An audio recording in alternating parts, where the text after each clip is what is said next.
예, 이번 강좌는 네트워크 관리사 2급 최신 필기 이 기출 문제를 풀어보는 시간을 갖도록 하겠는데요.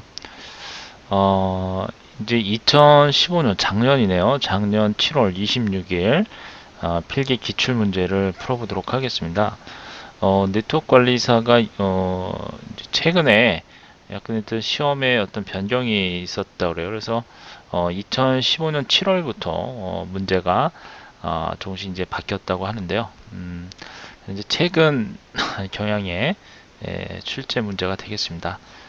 먼저 이번 시간에는 TCP/IP 과목부터 해서 차근차근 2급이니까 전체 4개의 과목이죠.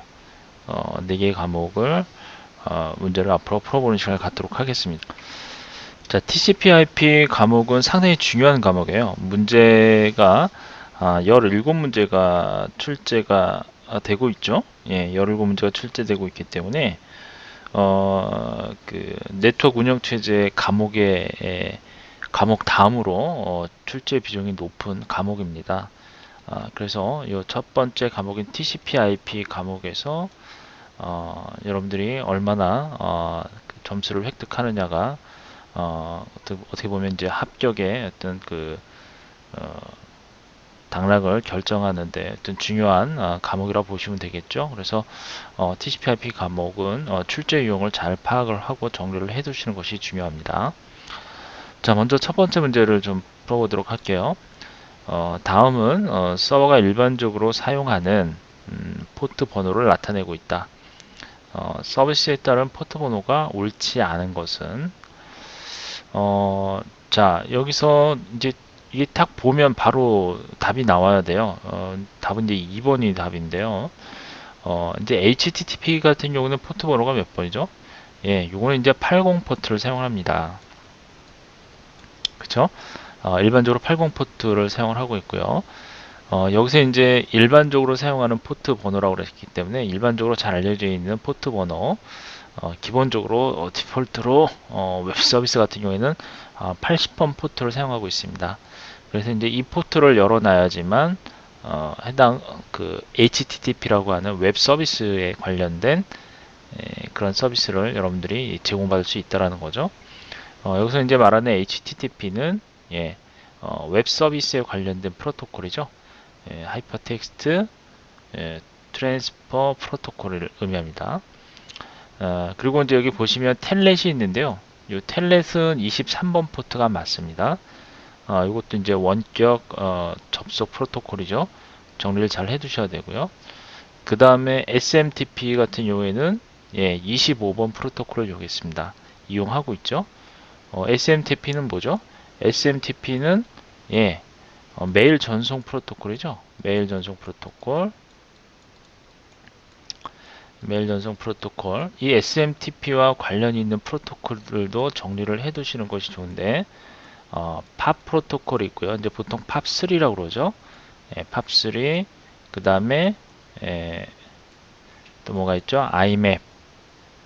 IMAP이라고 하는 프로토콜이 있습니다. 이런 프로토콜들도 정리를 해 두시는 것이 좋습니다. 이건 메일과 관련된 프로토콜이에요. 그런데 이런 팝3나 IMAP 프로토콜은 이제 수신 전용 이제 프로토콜이라고 해서 IMAP 같은 경우에는 그 서버에서 어떤 그 서버에 있는 그 수신된 메일을 갖다가 어떤 자신의 어떤 프로그램상에 그 프로그램상에 이제 가져올 수가 있죠. 그때 가져올 때 IMAP 같은 경우에는 서버에 있는 내용을 모두 지워버린다 그랬어요. 그러니까 서버에 수신된 내용들을 전부 지워버리고 가져오는 그러한 프로토콜이고요.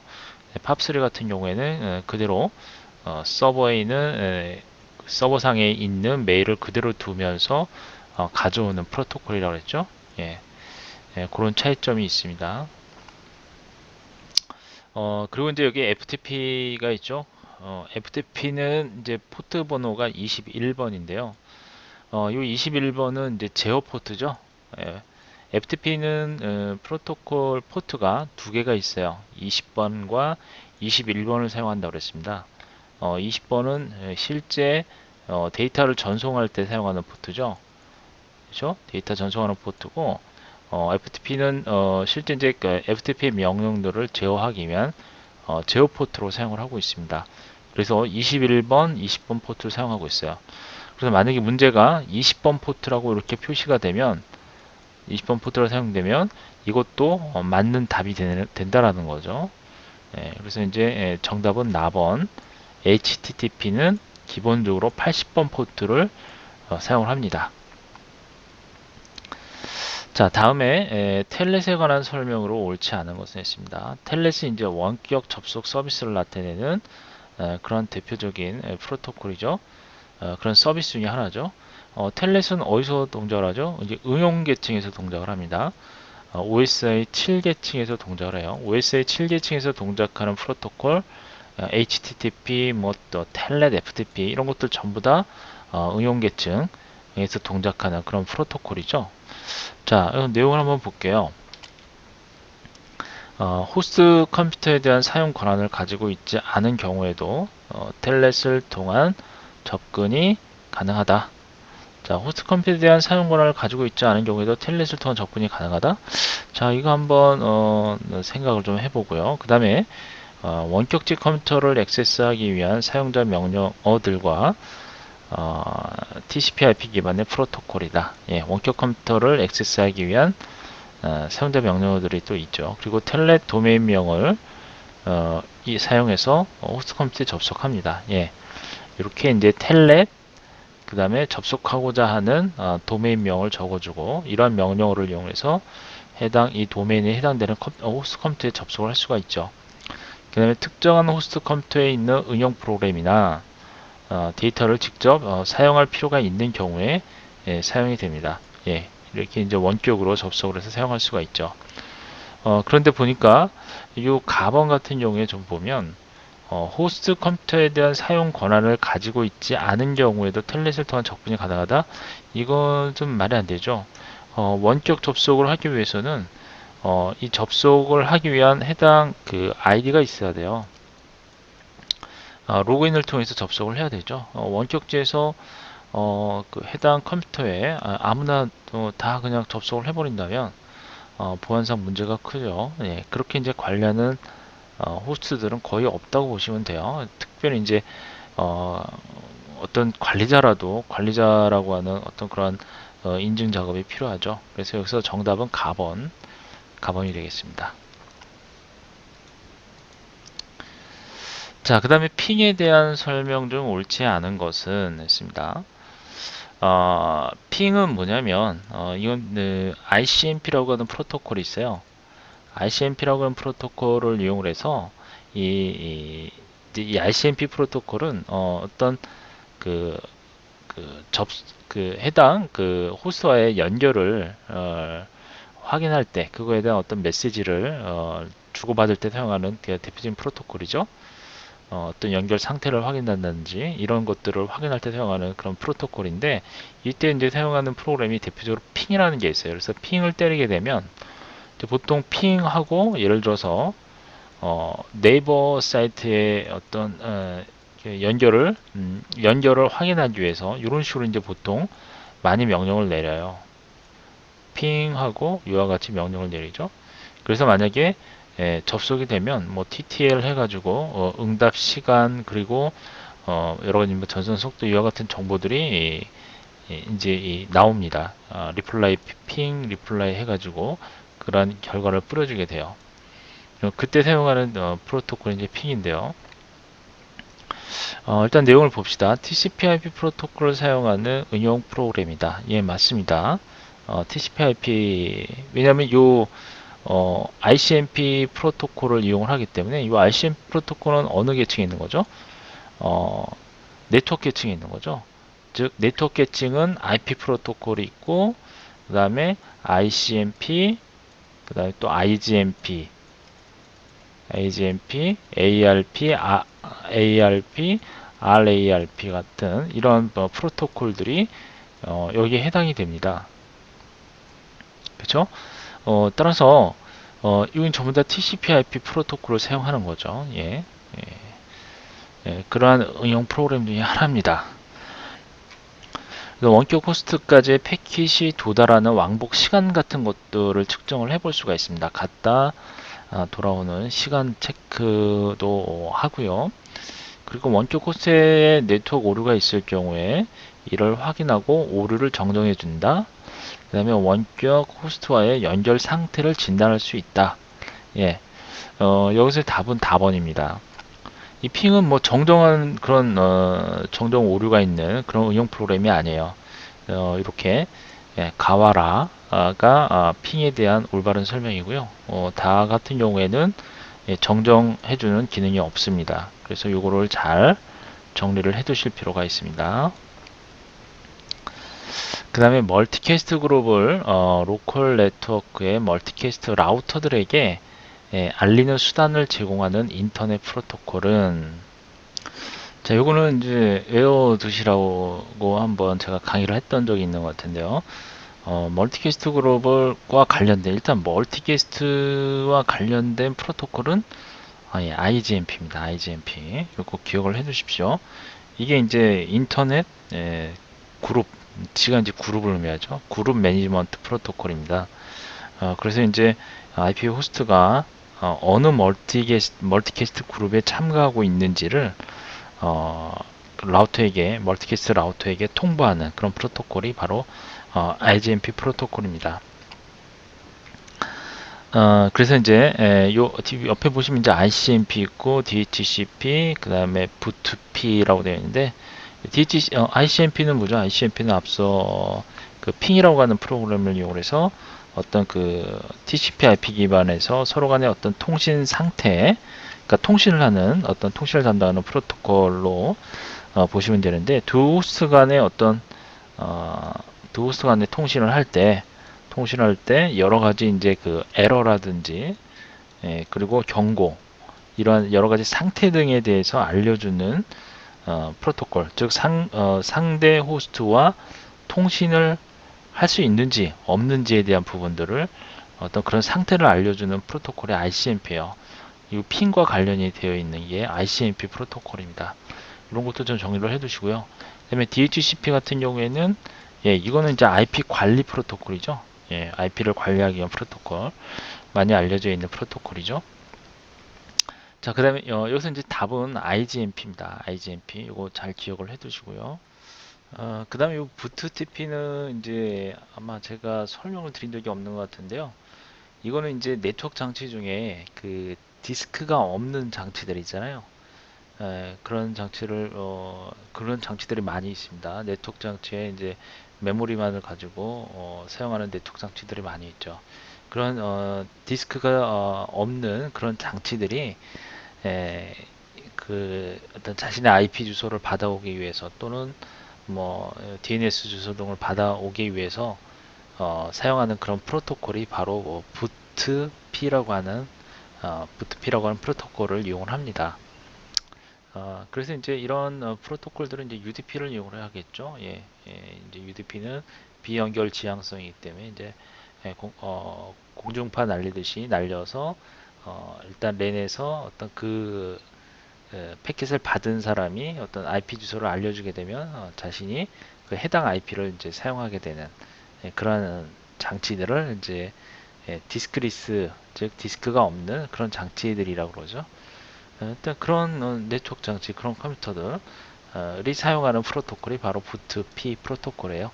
여기서 이제 멀티캐스트 라우터들에게 알리는 수단을 제공하는 인터넷 프로토콜은 여기서 답은 IGP, 멀티캐스트와 관련된 프로토콜은 IGP입니다. IGMP. 이 G가 뭐라고 그랬어요? 그룹을 의미한다고 그랬습니다. 정리를 잘 해두시고요. 자, 다음 5번 문제 볼게요. 5번 문제. IP 어드레스 127.0.0.1에 0.1이 의미하는 것은 모든 네트워크를 의미한다. 사설 IP 어드레스를 의미한다. 특정한 네트워크의 모든 노드를 의미한다. 루프백 테스트용이다. 정답은 라번입니다. 루프백. 이제 우리가 요 IP의 어드레스 127.0.0.1이라고 하는 거는요. 이거는 로컬 호스트라고 그래가지고요. 로컬 호스트로도 사용을 합니다. 그래서 이제 URL 창에다가 이렇게 로컬호스트 이렇게 입력을 하게 되면 만약에 여러분 PC에 어떤 웹 서버, 그러니까 서버를 설치해 놨다면 그 해당 서버로 연결이 되는 거예요. 그래서 이제 로컬호스트 또는 127.0.0.1 이런 식으로 어, 아, 이렇게 해가지고 여기 HTTP 프로토콜에 들어가야 되겠죠. 이런 식으로 로컬호스트 치게 되면 바로 해당 그 여러분들이 설치한 그런 서버가 동작을 하게 돼요. 이때 루프백이라고 하는 거는 이제 자신이 자신의 서버를 호출한다고 해서 이제 루프백이라고 얘기하는 거죠. 예, 그래서 이제 자신의 웹서, 자신이 설치한 서버, 그런 경우에 127.0.0.1이라고 하는 이런 IP 어드레스를 갖게 됩니다. 그래서 이제 여러분들이 그 보통 개발을 할 때, 웹 프로그래밍 개발을 할 때 이런 그 웹 서버를 자신의 그 PC에다가 설치를 해놓고 직접 실전에서 그 사용하고 있는 서버, 실전 서버가 있고 자신이 설치한 자신의 서버가 있을 거예요. 그래서 이제 일일이 이렇게 접속을 해가면서 테스트하기 힘드니까 자신의 서버에서 일일이 다 테스트를 하는 것이 빠르겠죠. 그래서 이제 테스트용으로 일단 테스트를 하고 그 다음에 최종적으로 서버에 올리는 이런 방식을 취하고 있죠. 개발을 할 때 이때 사용하는 주소가 바로 루프백 주소예요. 그래서 127.0.0.1 이거는 루프백 테스트용입니다. 그래서 정답은 라번이 답이 되겠습니다. 자, 그 다음에 이제 프로토콜의 부하가 적어서 분산 처리와 동영상 스트리밍 서비스에 많이 사용되는 인터넷 프로토콜은 자, 프로토콜의 부하가 적고 분산 처리의 동영상 스트리밍 서비스에 많이 사용되는 이런 프로토콜. 일단 여기서의 답은 UDP가 맞습니다. UDP가요. 일단 UDP는 이건 비연결 지향성이라고 그랬죠. 그래서 이거는 일단 프로토콜의 부하가 적습니다. 왜 그러냐면 TCP 같은 경우에는 이제 3웨이 쉐이크 핸드 방식이라고 그래서 A와 B 간의 데이터 일단 그 연결을 하기 위해서는 이와 같이 먼저 SYN이라고 하는 신호를 보내고 그 다음에 SYNAC이라고 하는 신호가 나오고 그리고 그 다음에 acknowledge를 보냅니다. 이러한 과정을 거치게 된다는 거죠. 이러한 과정을 거쳐서 연결이 확인이 되면 그러고 나서 이제 통신을 하는 그러한 방식이 TCP 방식이죠. UDP는 이런 방식이 필요가 없어요. UDP는 상대방과의 연결이 확인되든 안 되든 그냥 일방적으로 데이터를 보내요. 데이터를 보내서 연결이 안 되어 있으면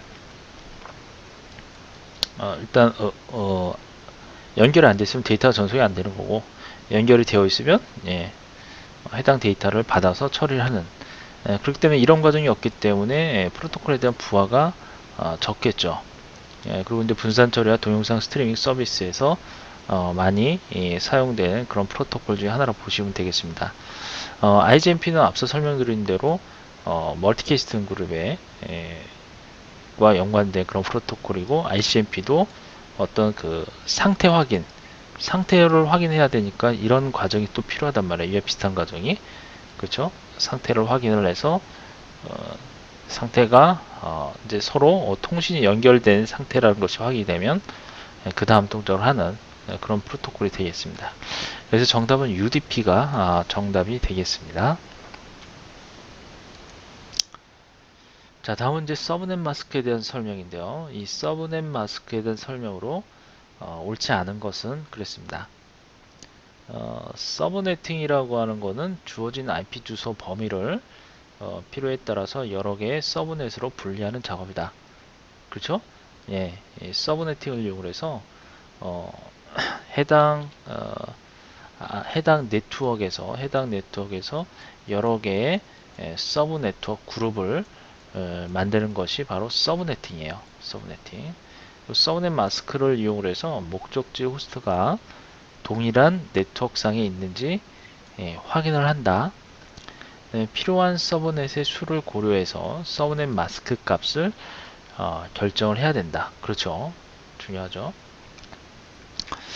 그 다음에 서브넷 마스크는 네트워크 아이디 필드는 0, 그리고 호스트 아이디 필드는 1로 채운다고 그랬는데 이건 잘못됐죠. 예, 네트워크 아이디가 1로, 예, 네트워크 아이디는 1로 채우게 되고요. 호스트 아이디는 0으로, 예, 채우게 됩니다. 그래서 서브넷 마스크에 대한 부분, 예, 이게 답이 되겠죠.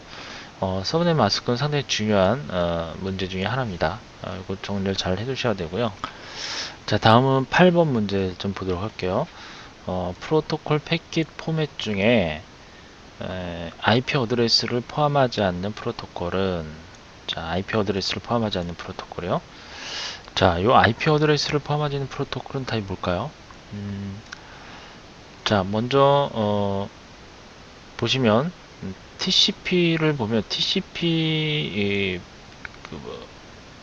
TCP 패킷 포맷 중에는 IP 어드레스를 포함하고 있지 않나요? 예, 일단은 요거 좀 보류. 그 다음에 IP 인터넷 프로토콜에는 예, 당연히 IP 어드레스를 포함하고 있겠죠. 예, 이건 포함하고 있어야 되고요. 그 다음에 ARP, RARP. ARP, RARP가 뭐죠? 이거는 전부 MAC 어드레스와 MAC 어드레스, 그 다음에 IP 어드레스 내용을 모두 포함하고 있는 겁니다. 그렇죠? 이 ARP는 IP 주소를 MAC 어드레스로 바꿔주는 거고, RARP는 MAC 어드레스를 IP 주소로 바꿔주는 역할을 한다고 그랬죠. 따라서 이제 이 패킷 안에는 IP 주소와 그 맥 어드레스와 관련된 이런 패킷 다 포함되어 있고요. AP도 모두 포함되어 있고요. IP에도 포함이 되어 있고요. TCP/IP에는 IP 어드레스 포함하고 있지 않습니다. 예, 요거 좀 정리를 잘 해두셔야 돼요. 제가 한번 요거 설명을 드린 적이 있어요. 이건 뭐 주소지와 목적지 주소, 그다음에 뭐 여러 가지 전송 오류를 체크하기 위한 어떤 그런 내용들이 패킷 안에 포함이 되어 있습니다. 정리를 잘 해두셔야 되고요. 다음은 자, 둘둘 사이인 서브넷에 최대 할당 가능한 호스트의 수는 몇 개인가 라고 하는 문제입니다. 자, 요건 이제 서브넷 마스크, 서브네팅에 관련된 문제죠. 이건 이제 누차 제가 그 수업 중에 이제 요 TCP/IP 과목 단원에서 제가 여러 번 설명을 드렸는데 최대 할당 가능한 호스트의 수, 요건 이제 계산할 때 어떻게 하시냐면 자, 둘둘 사니까 이 둘둘 사를 일단 계산을 해줘야 되겠죠. 이제 이건 C 클래스라는 것이 이제 알 수가 있죠. 그러면 둘둘 사를 계산을 해보면, 자, 이걸 계산해 봅시다. 이제 8개로 이진수로 계산을 해줘야 되겠죠. 그러면 224니까 제일 앞에 127이란 값이 하나 와야 되겠고요. 그쵸? 2의 7승에서 128, 8이 와야 되겠고, 그 다음에 128,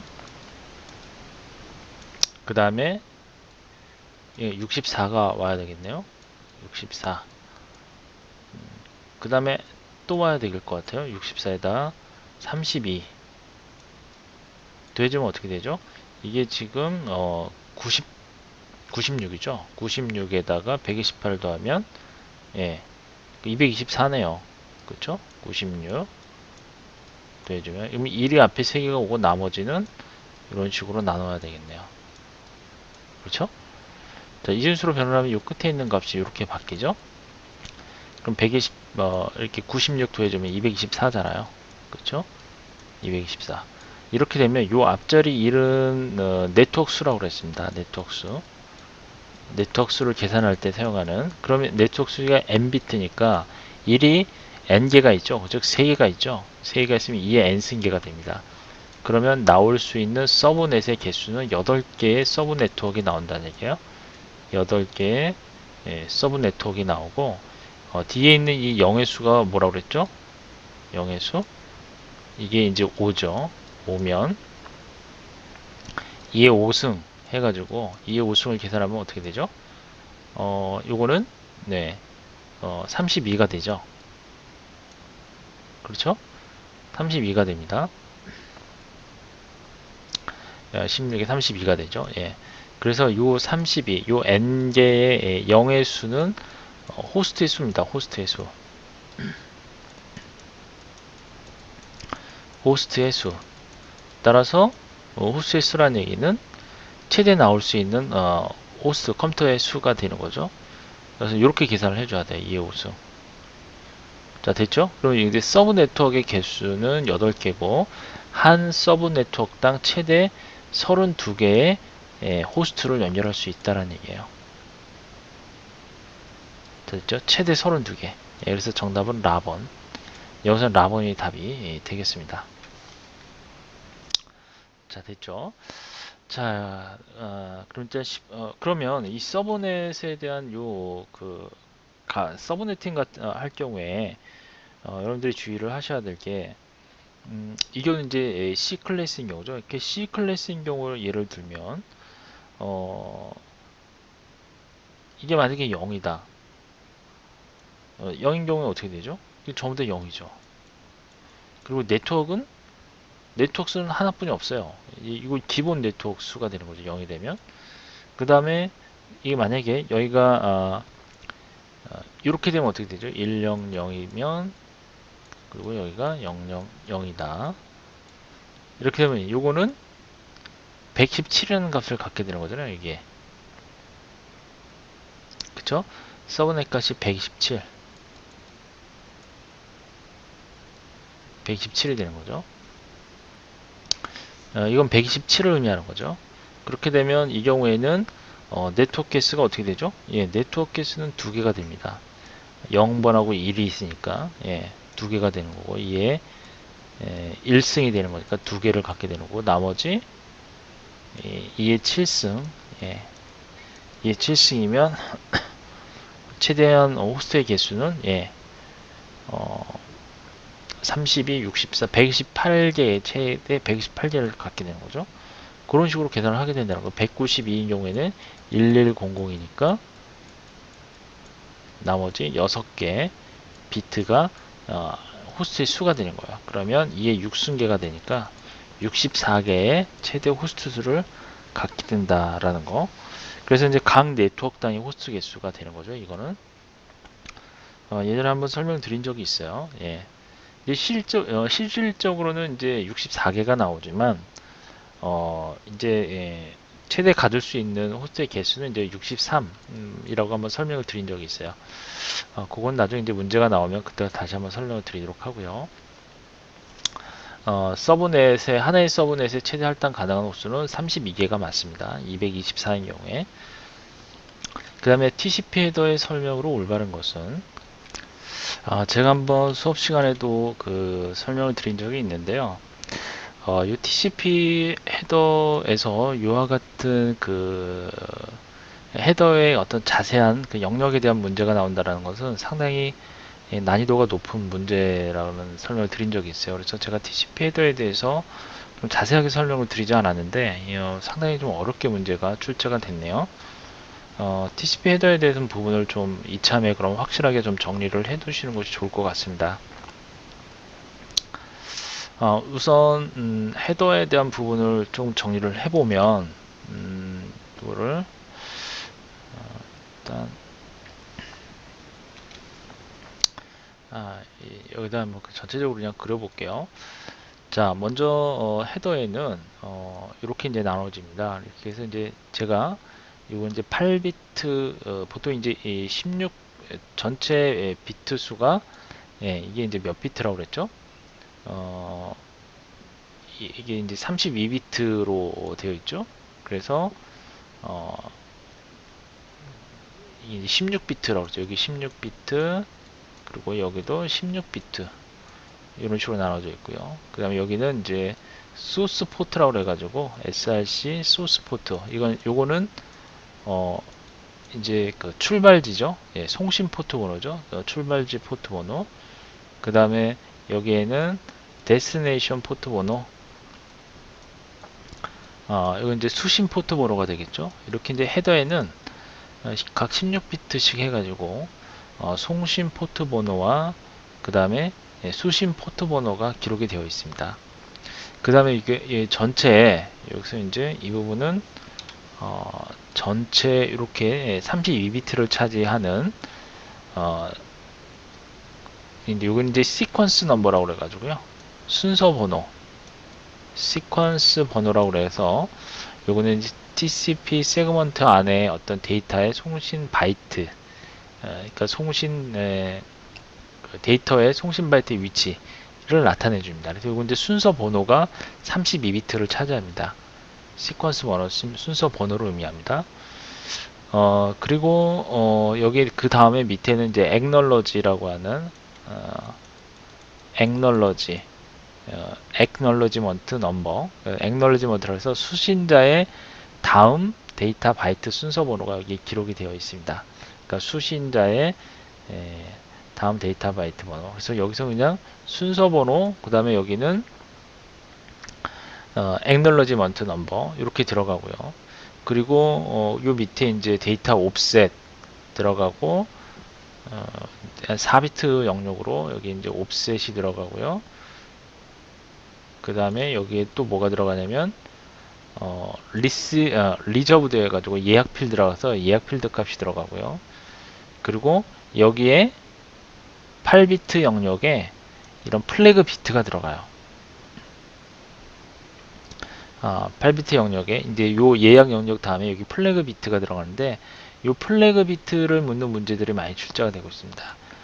그래서 요 플래그 비트의 영역에는 RST, 그 다음에 뭐 리저브드는 아니고요. 그 다음에 여기 보시면 이제 FIN 이런 플래그들이 들어가요. 근데 여기는 총 8개의 플래그가 있습니다. 한 1비트씩 차지하는 플래그들이 있어요. 이 부분에 대한 문제를 지금 묻는 거고요. 그 다음에 여기 보시면 윈도우 사이즈라고 하는 부분이 있는데 윈도우 사이즈라고 하는 영역에 이 8비트 영역이 이렇게 잡혀 있습니다. 여기는 윈도우 사이즈 영역이 되겠습니다. 윈도우 사이즈 영역. 이게 총 8비트고요. 요거는 뭐냐면 보시면 현재 상태의 최대 버퍼 크기를 말한다. 이거는 현재 상태 최대 버퍼 크기를 말하는 게 아니에요. 이거는 수신 측이 받을 수 있는 데이터의 사이즈, 그러니까 수신 측이 받을 수 있는 데이터의 크기를 여기서 지정을 해 놓습니다. 그러면 수신 측에서 이 정도의 어떤 버퍼 크기를 가지고 데이터를 수신할 수 있도록 설정을 해주는 거예요. 그렇죠? 그래서 이건 이제 잘못됐어요. 그리고 리저브드라고 하는 영역도 이거는 보니까 수신된 시퀀스 넘버에 대하여 예상된 다음 옥텟을 명시한다. 그건 뭐예요? 이건 acknowledge죠. 그래서 이거는 acknowledge 넘버 값이 들어가는 이 세 번째 밑에서 위에서 세 번째 영역이 바로 acknowledgement number 이 영역입니다. 그래서 이것도 일단 잘못됐어요. 리저브드는 그럼 뭐예요? 리저브드는 앞서 설명드린 대로 예약되어 있는 필드입니다. 여기에 리저브드 예약되어 있는 필드고요. 그 다음에 핀 플래그가 있죠.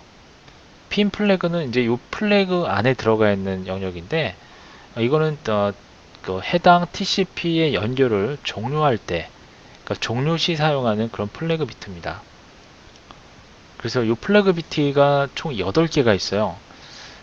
그래서 이제 그 부분을 좀 정리를 해 줘야 될 것 같은데 여기 보시면 이제 RST라고 하는 8개가 아니라 총 6개가 들어가네요. 6개. 죄송합니다. 6개가 8개, 예, 6개. 6개만 좀 정리를 해보면 플래그 비트에 URG라고 하는 플래그가 있고요. URG 그 다음에 acknowledge라고 하는 egg 플래그가 있고요. 이거는 이제 우리가 앞서 봤던 플래그 중에 sin이라는 게 있죠. sin 플래그가 있고 이거는 좀 외워두셔야 될 것 같아요. sin 플래그 그 다음에 finish 그리고 rst 플래그 같고 그 다음에 psh라는 플래그가 있습니다. psh라는 플래그가 있어요. 이제 우리가 그동안 앞에서 봤던 플래그들 중에 acknowledge와 sin 이런 것들은 이제 많이 봤던 플래그들이에요. 이 두 가지는 이제 그동안 많이 봤었던 플래그들입니다. 그래서 요 액 플래그는 요청에 대한 확인 응답을 할 때 사용하는 그러한 플래그고요. 씬이라고 하는 건 뭐예요? 씬이라고 하는 거는 클라이언트나 서버의 일련 번호를 갖다 확인할 때 사용하는 그러한 플래그입니다. 동기화를 확인할 때 이제 싱크로나이즈라고 그러죠. 그때 사용하는 이제 플래그고요. 주로 막 요청을 할 때 그때도 이제 사용을 하죠.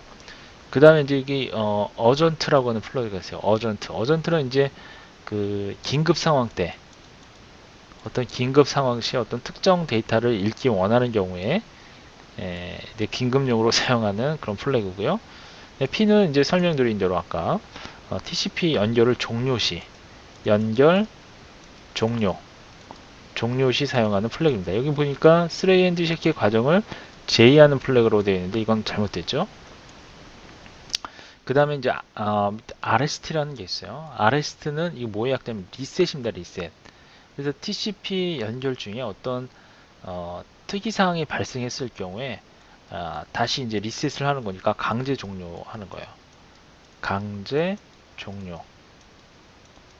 P하고는 약간 틀리죠. 어떤 문제가 발생했을 때 강제로 종료하는 게 리셋입니다. 그리고 PSH는 PSH는 뭐냐면 이건 푸시예요. 푸시. 그래서 네트워크에서 어떤 데이터를 갖다가 즉시 통과시킬 때 사용하는 거예요. 데이터를 즉시 통과시킬 때 사용하는 플래그가 푸시입니다. 그래서 이렇게 6개 정도는 이 플래그를 기억을 해 두시는 게 좋을 것 같아요. 자, 그래서 여기에서의 올바른 답은 제가 아까 요 윈도우를 뭐라고 그랬죠? 윈도우를 그 현재 상태의 최대 버퍼 크기라고 되어 있는데 이것도 맞는 말이네요. 제 인데 보니까 아까 좀 전에 틀렸다고 그랬죠. 이거는 이제 현재 상태의 최대 버퍼 크기를 말합니다. 이것도 맞는 얘기예요. 그러니까 현재 상태 최대 버퍼 크기가 윈도우즈 사이즈가 이거니까 받는 사람, 수신할 사람의 윈도우 사이즈 크기를 미리 알려주는 거나 다름없죠. 그렇죠? 이건 맞는 얘기예요. 제가 좀 틀렸다고 했는데 그걸 정정을 하겠습니다. 나머지는 다 해당 사항이 없네요. RST 플래그는 리셋, 강제로 종료하는 거고, 리저브는 예약 필드가 되는 거고, 그 다음에 핀 플래그는 종료를 할 때, 그렇죠? TCP 연결을 종료할 때 사용하는 플래그고, 따라서 정답은 나번이 답이 되겠습니다. 현재 상태의 최대 버퍼 크기, 즉 수신자가 받을 버퍼의 크기를 갖다 설정해 주는 거랑 똑같은 거예요. 이거는 같은 의미네요. 그렇죠? 그래서 정답은 윈도우 사이즈가 정답이 되겠습니다. 자, 일단 이번 시간 여기까지 하도록 하겠습니다.